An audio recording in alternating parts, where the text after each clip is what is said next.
It is a crossover Thursday edition of the Locked On Gamecocks and the Locked On Gators podcast. Can South Carolina get revenge on Florida, or will Billy Napier get Shane Beamer for the second year in a row? We'll touch on all of that right here on today's show. You are Locked On Gamecocks, your daily podcast on the South Carolina Gamecocks, part of the Locked On Podcast Network, your team every day. Hello, Gamecock Nation and Gator Nation. Welcome back to this crossover edition of the Locked On Gamecocks and the Locked On Gators podcast, where we cover your respective team every single day. I'm Andrew Lyon with Locked On Gamecocks podcast, joined today by Locked On Gators host Brandon Olsen. We both thank y'all so much for making our podcast your first listen or watch here today. Both of our shows are free and available both on YouTube and wherever you get your audio podcasts daily. Today's special crossover edition between both of our shows is brought to you by FanDuel Sportsbook, the official sportsbook of the Locked On Podcast Network. Make every moment more right now, as new customers can bet $5 and get $200 in bonus bets guaranteed. Visit FanDuel.com/LockedOn to get started. Brandon, how are things going, man? They could be better. They could certainly be better. 4-2. It's hard to complain at this point in the season to be 4-2. I know it's all about to come crashing down and break my heart a bit, but until then, that's the only thing I can do about it. Yeah, no, I'm right there with you on that. And South Carolina, they've definitely had a roller coaster start to this season as well. Really brutal schedule to start this season. I know that South Carolina and Florida fans can both relate to that a great deal. But obviously, we're about to enter the second half of the 2023 regular season, so there's still a lot of goals and objectives that are out there in front of both Billy Napier for Florida and Shane Beamer of South Carolina. And for this matchup, it's going to be really important, I think, for both coaches. South Carolina, I think it's fair to say this is a must-win game for Shane Beamer and the Gamecocks, because you don't want to get to 2-4. And after you play the Gators, you play the Missouri Tigers on the road, you play Texas A&M on the road, and you have to end the season with matchups against Kentucky and Clemson. Yikes. And then for Florida, you talked about it before we started this show. The Gators have to play Florida State. They got to play LSU. They still got the world's largest cocktail party against Georgia. And so if this is a game that the Gators drop, then yeah, that road to bowl eligibility even gets a lot more difficult. What are your thoughts on the importance of this game from the Gators side of things? Yeah, I especially think that if you're looking at this in terms of becoming bowl eligible, then this is a huge game, because you have this one. If you win this, then you're 5-2 heading into your bye. But after your bye, you've got Georgia. Arkansas is your most likely win after this, and I'm not even going to just chalk it. So it's your most likely win after this game.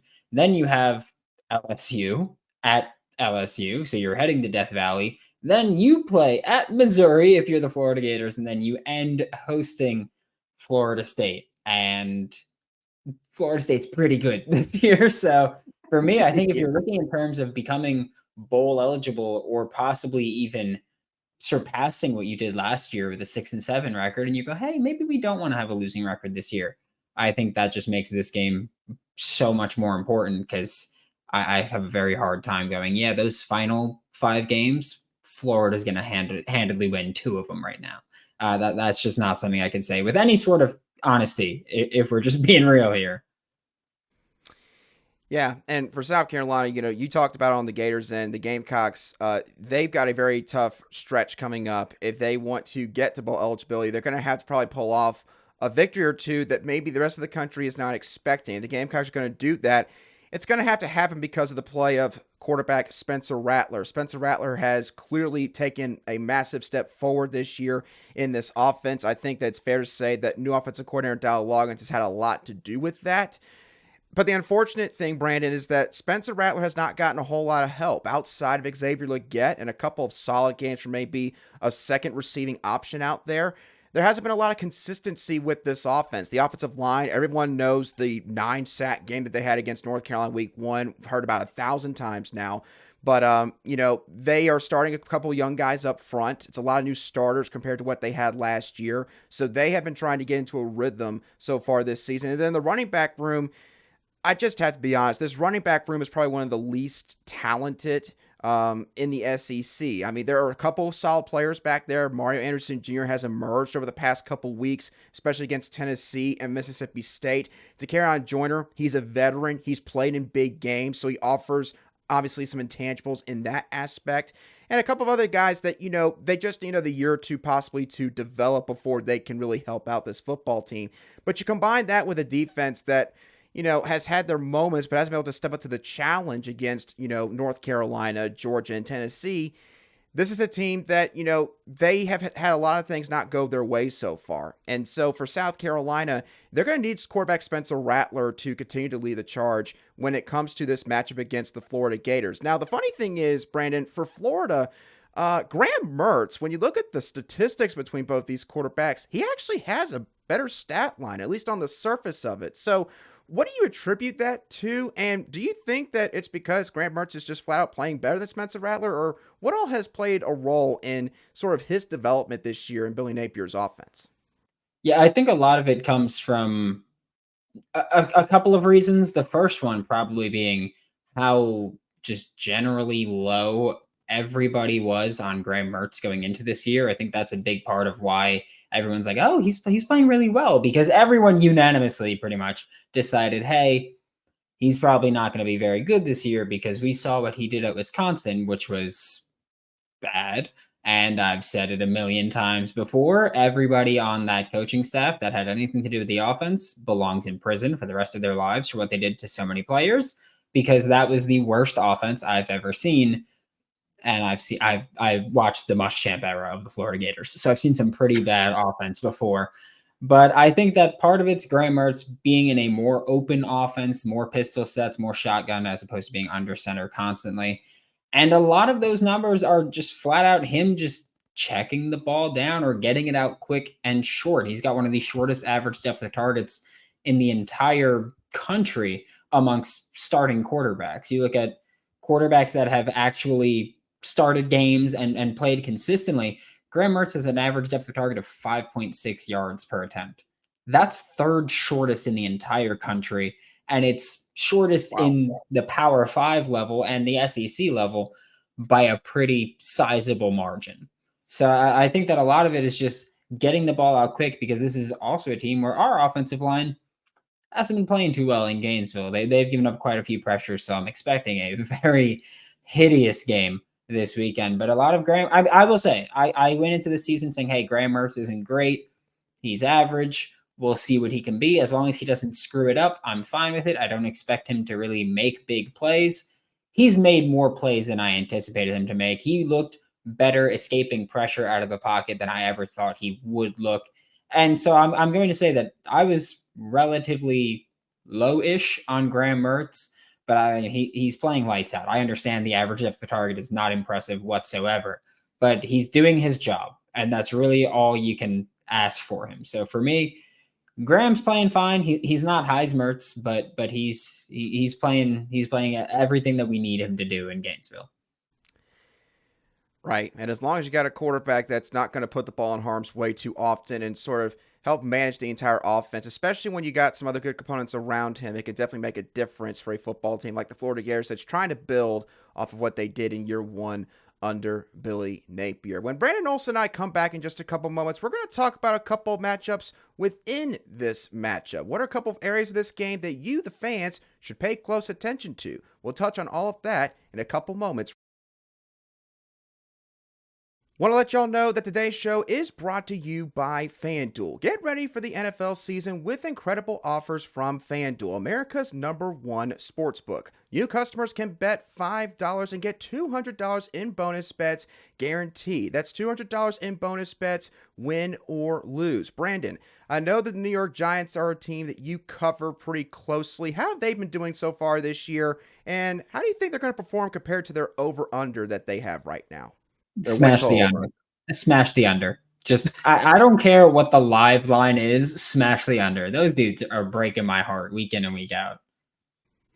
Whether it's Daniel Jones taking sacks or the offensive line just not being able to protect him to save his life, No matter the reason, the Giants have not had a good year. And as Brandon Olsen just said right here on our crossover show, do not put any trust in the Giants to turn things around this season. Now is the best time to join FanDuel. The app is easy to use, and you can bet on everything from spreads to player props and more. So visit FanDuel.com/lockedon and kick off the NFL season with FanDuel, the official partner of the NFL.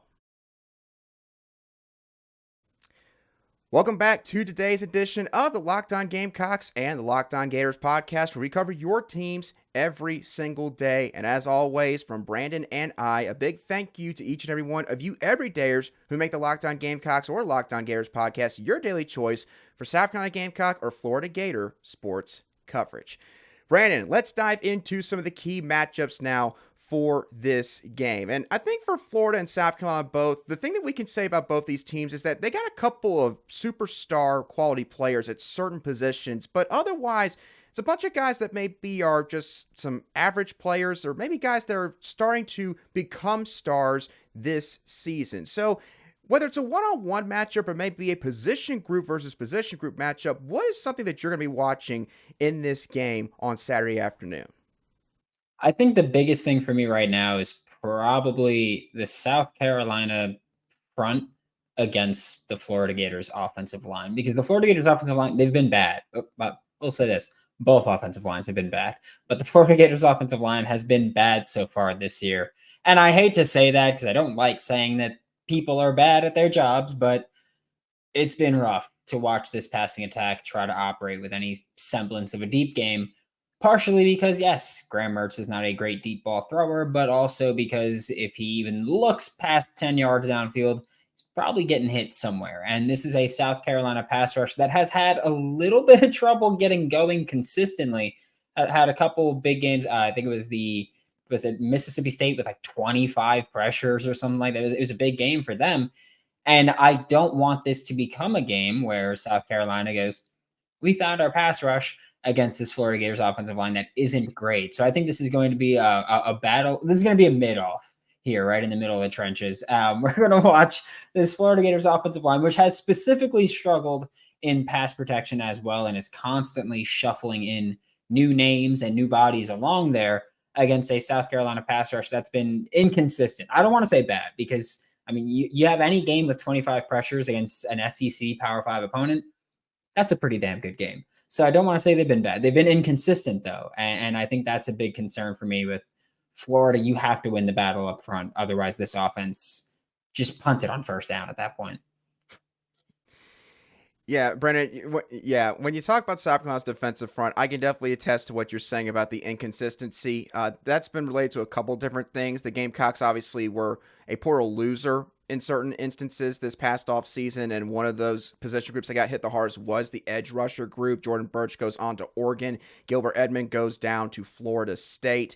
Jordan Strawn was coming off a torn ACL that he suffered this past year, and behind him are guys that are younger and have some talent, have some potential, but like you mentioned, just maybe haven't been able to find that consistent groove so far this season. So that will definitely be a matchup that I'll be interested to watch as well. On my end, Brandon, the thing that I'm going to be paying attention to is how does South Carolina maybe try to get their ground game going against Florida's defense? Now, I am not going to sit here by any means and say South Carolina's going to have anywhere near the amount of success that Ray Davis of Kentucky had a couple weeks ago in Lexington. That is not going to happen. If it does, quite frankly, I'm not going to believe that the game is actually real and happening in front of me if the Gamecocks rush for 300 yards. But the thing about South Carolina is they seem to be a bit stubborn about zone blocking and trying to necessarily get the ball to the perimeter, get the ball sort of to the edge. And I noticed that in the Kentucky game, albeit Kentucky runs a power run blocking scheme much more so than South Carolina, they seem to have some success when they got the ball to the outside and they forced Florida's defenders to have to make one-on-one plays in the open field. And Mario Anderson Jr., he's a similar running back compared to Ray Davis. He is a shorter back, but he's a stocky back. He's got a low center of gravity, and he is not easy to bring down on first contact. So if you're South Carolina, you've struggled all year to establish the ground game. And if you want to have out Spencer Rattler the second half of this season, a great idea would be to get that ground game going even more. And Florida's not a team that you're going to, again, rush for chunks of yards against. But can you get to like 125 yards? Can you get to 150? I'm going to throw out a stat to you, Brandon, that I actually gave to Eric Kane a couple weeks ago when the Gamecocks played Tennessee. In the Shane Beamer era, when South Carolina rushes for 100 yards or more on the ground, they are 15-2 under Shane Beamer. So when they've been able to have any semblance of balance offensively, more often than not, they have found a way to win the football game in the end. Obviously, that's not going to be the only factor that's going to matter in this game, but I do think it's going to be a big key for South Carolina if they want to be able to get a game that, again, is a must-win game for them. You cannot drop this game under any circumstances, or else the rest of the schedule is going to just look overwhelming in terms of trying to get to 6 wins, try to win 4 more games, and get to bowl eligibility. So for the Gamecocks, I think that's going to be the biggest key for them in this contest. Is there anything else that sticks out to you in this game, maybe looking across the board, maybe for Florida's offense in particular, maybe their defense on their side? Yeah, I'm looking for the Florida Gators offense. We need supporting cast members to show up for the Florida Gators because for so long this season, it's weird. The player who seems to make the most impact, like Ricky Pearsall is the best receiver on the team.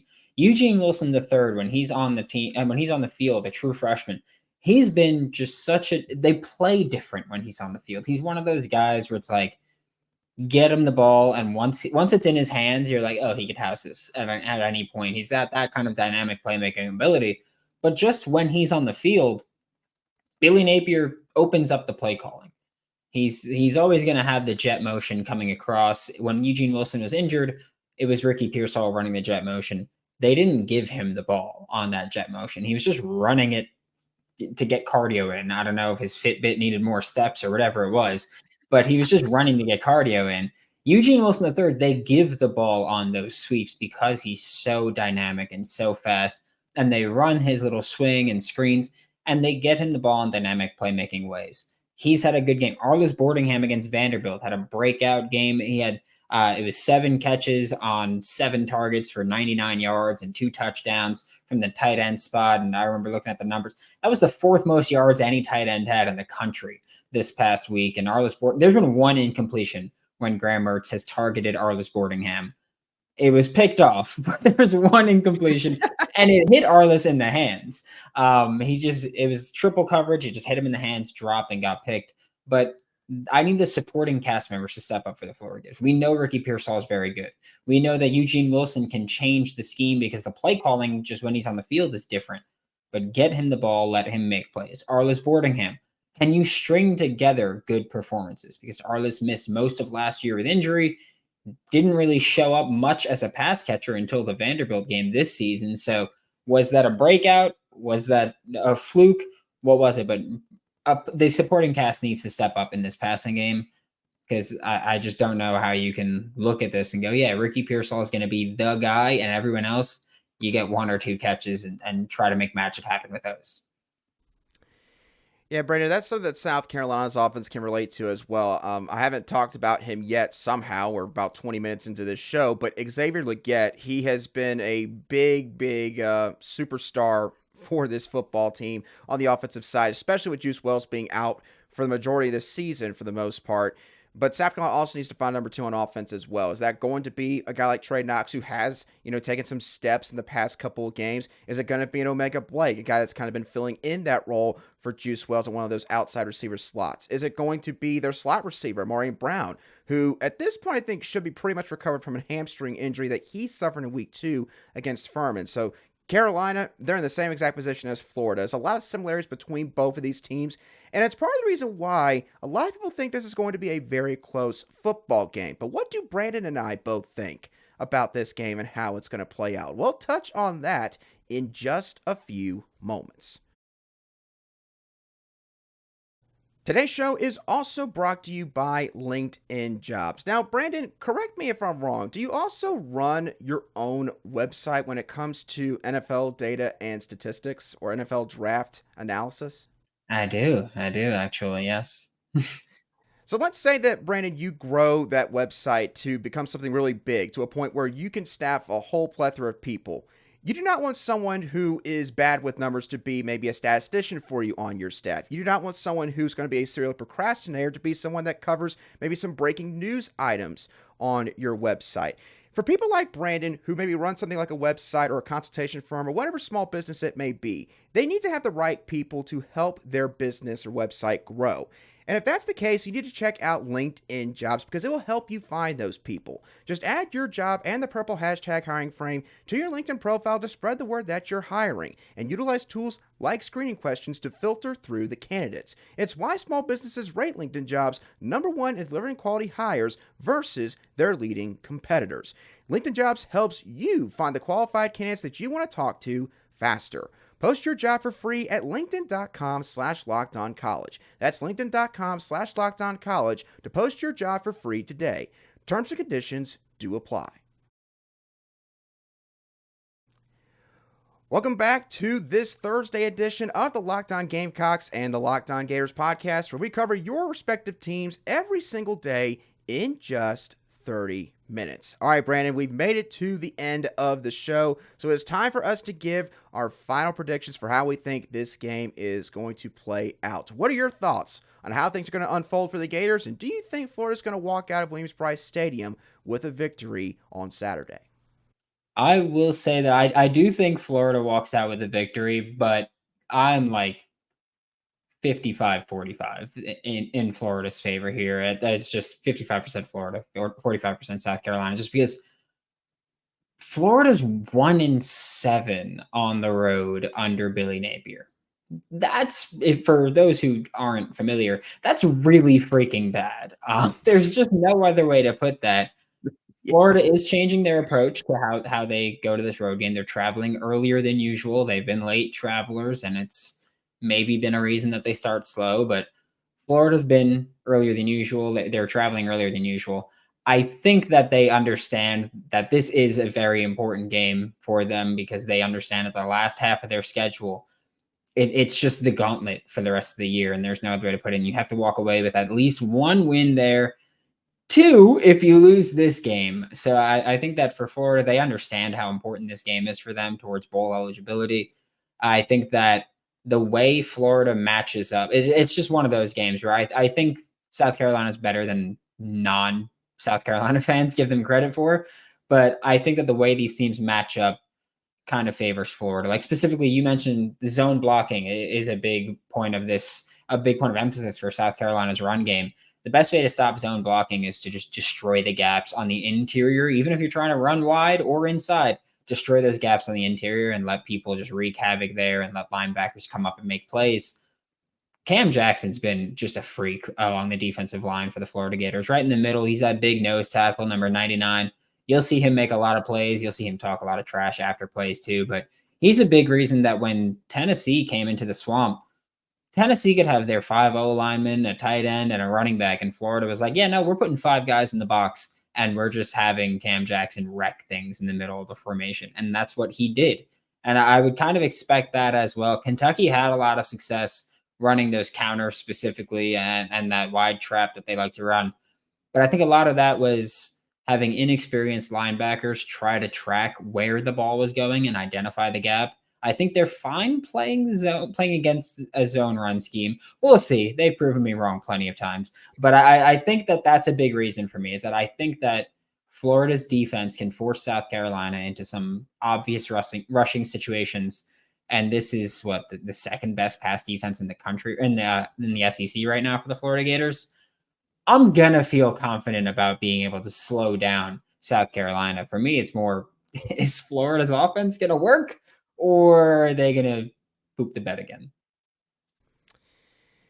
Yeah, on South Carolina's end, I kind of go along the same lines of what you're saying, Brandon, in the sense that I think this is going to be a tight game. I think that South Carolina's going to find a way to win this game, and the reasons for that are, one, I just think that South Carolina is very tough to beat in Williams-Brice Stadium, especially for a game that I think that the team and the fan base are going to know is an important game, a must-win game, as we've discussed now 1,000 times on today's show.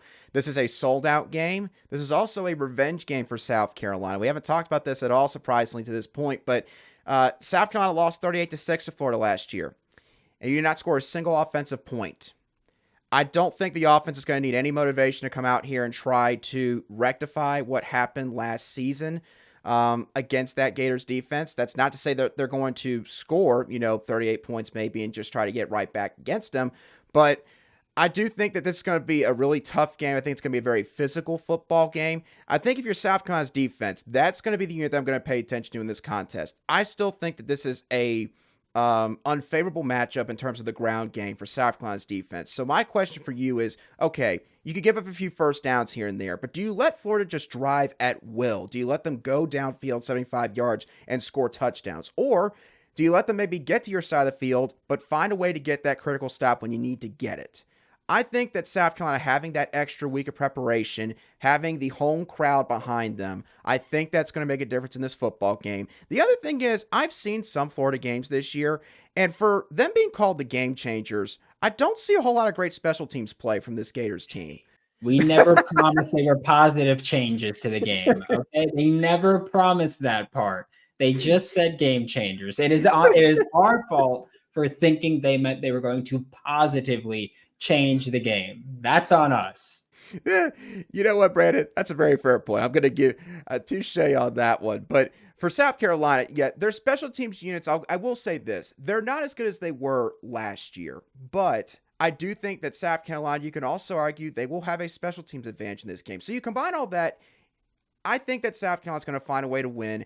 And by the way, for those of you who are gamblers, FanDuel has set the line for this game at minus 2.5 points in favor of South Carolina, basically because of home field advantage. The money line for Florida is plus 108.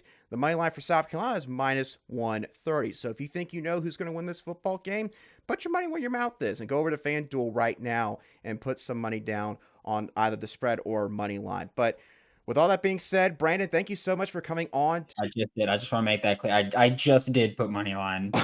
Oh, there you go. Locked On Gators fans, your host just put legit money down while we're taping this show on this football game. So, again, if you're confident, feel free to make a bet yourselves. He is Brandon Olsen of Locked On Gators. I'm Andrew Lyon of the Locked On Gamecocks podcast. Thank y'all so much for tuning into this crossover edition between both of our shows.